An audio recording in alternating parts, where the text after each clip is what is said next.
तो अच्छा अभी तक एंड तक एक जैसा खेल रहे हैं, that's it. So I feel like कि सैफ हाफ तक काफ़ी अच्छा खेल रहा है, लेकिन अब बाकी थोड़े से वो हो रहे हैं नो नहीं होता है। एक्चुअली पता है क्या हो रहा है, अब सब पोक बहुत कर रहे हैं। आप देखो ना, जब पहले ये था कि कुछ फ्रेंड्स थे कुछ अगेंस्ट थे, आप कहीं ना कहीं कैटर कर रहे थे। अब जब सब आ रहे हैं ना एक ही बंदे के अगेंस्ट, तो एक लिमिट होती है ना आपके भी सब्र की। तो मुझे लगता है वो कहीं कहीं पे रुकती है और रोके एक एज अ ह्यूमन वो हो जाता है। एज अ पठान भी आप देखो तो वो उसने बहुत कंट्रोल किया है। तो अभी जो है, अभी आप रिसेंट एपिसोड्स भी देखो, आप ही is back to the track, back on the track. तो वो इतना तो बनता है।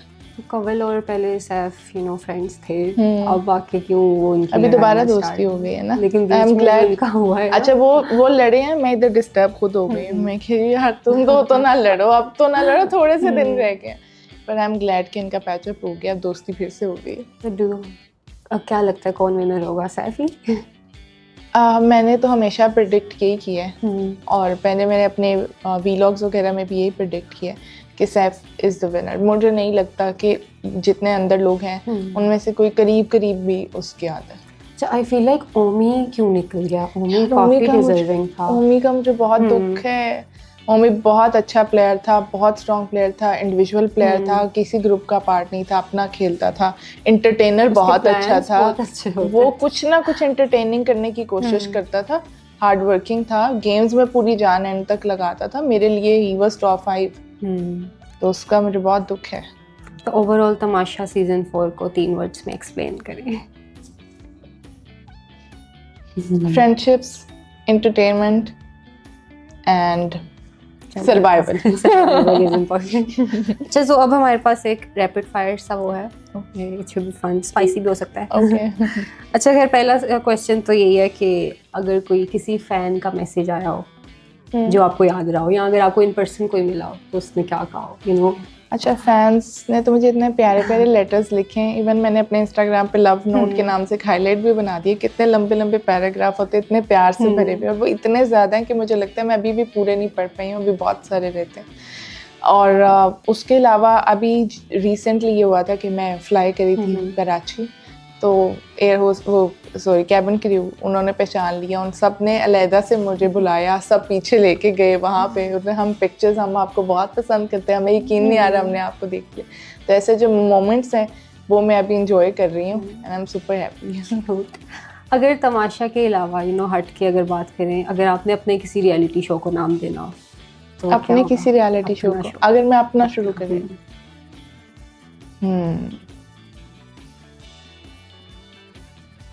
और क्या वो फैशन के बारे में होगा?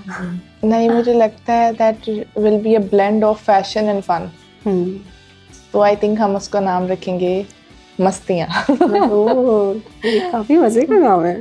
तो अब जैसे you are a content creator भी, फैशन लवर तो है ही, तो अगर आगे किस टाइप का कंटेंट बनाने का वो है? कंटेंट ओके, सो अभी जो मेरी पर्सनालिटी थी वो इस शो में लोगों को बहुत क्लियर नज़र आई है कि मैं पॉजिटिव हूँ और मैं सॉफ्ट स्पोकन हूँ, मैं स्वीट हूँ और स्टाइलिश हूँ और फैशन गर्ली हूँ। ये सारे जो एस्पेक्ट है, मुझे लगता है मैं आगे जितना भी कंटेंट क्रिएट करूँगी वो इन्हीं से कहीं ना कहीं होगा। And I will try my best कि मैं बहुत लोगों के साथ इंटरेक्ट करूँ और उन चीज़ों पे भी बात करूँ, क्योंकि बहुत से लोग वहाँ पे ऐसे हैं जिन्होंने कुछ सिचुएशन पे एक स्पेसिफिक बिहेव किया पर वो वैसे हैं नहीं। मैं जैसे 1-2 कंटेस्टेंट के बारे में पहले भी बात कर चुकी हूँ कि मैं उनसे जो बात कर रही हूँ वो कोई और बंदे हैं, पर वो सर्टन सिचुएशन में जो बिहेव कर रहे हैं बहुत डिफरेंट है। तो मैं आई थिंक उनसे भी बात करना चाहूँगी, वो बताना चाहूँगी कि बैक ऑफ द माइंड वो क्या सोच रहे थे, कैसे सोच रहे थे। End of course fashion tips and fashion styling videos तो डेफिनेटली।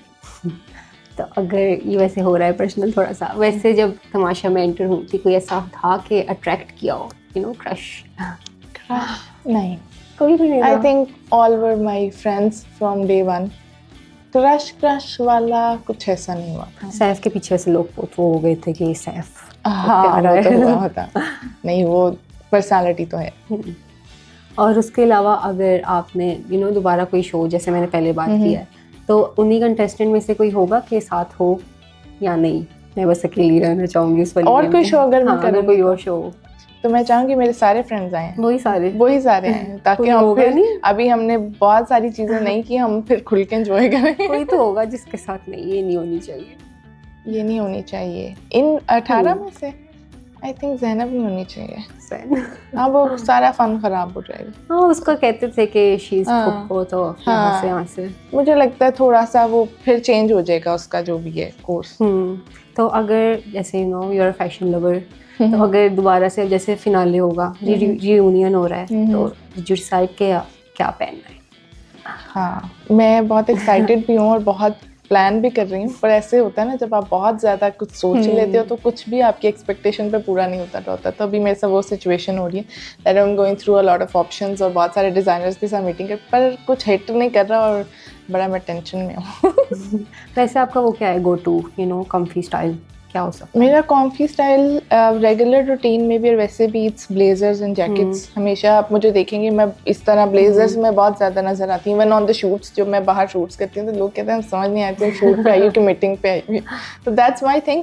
आई विल ट्राई कि मैं अपनी लुक में भी उसको कहीं ना कहीं अकोमोडेट करूँ, और else bodycons are my thing for finale और इस तरह के जो ओकेजनल इवेंट्स। बॉडीकॉन हो सकता है, मतलब फिनाले रियूनियन। यस।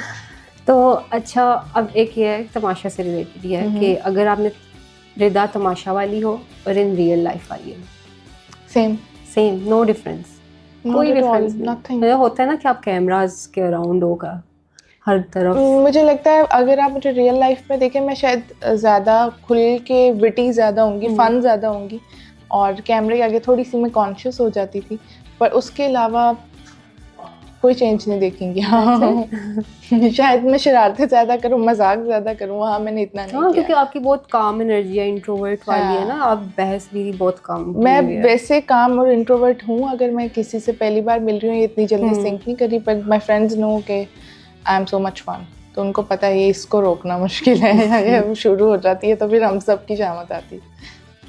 अच्छा, सो अब मेरा ये है कि तमाशा से रिलेटेड, अगर अब तमाशा के बाद आपको प्रोजेक्ट्स मिलते हैं, तो आप स्क्रिप्ट वगैरह पढ़ के करेंगी या बस होता है कि पढ़ के डायरेक्टर्स वगैरह पे होता है? पढ़ के होता है कि डायरेक्टर अगर अच्छा है तो आगे ऑफर्स जब आ रही और कुछ आ भी रही हैं और आएंगी भी, तो मैं कैरेक्टर देख के करूँगी हमेशा, स्क्रिप्ट कितना स्ट्रॉन्ग है इस पे, और फिर जो जैसी भी टीम हो साथ चलेंगे।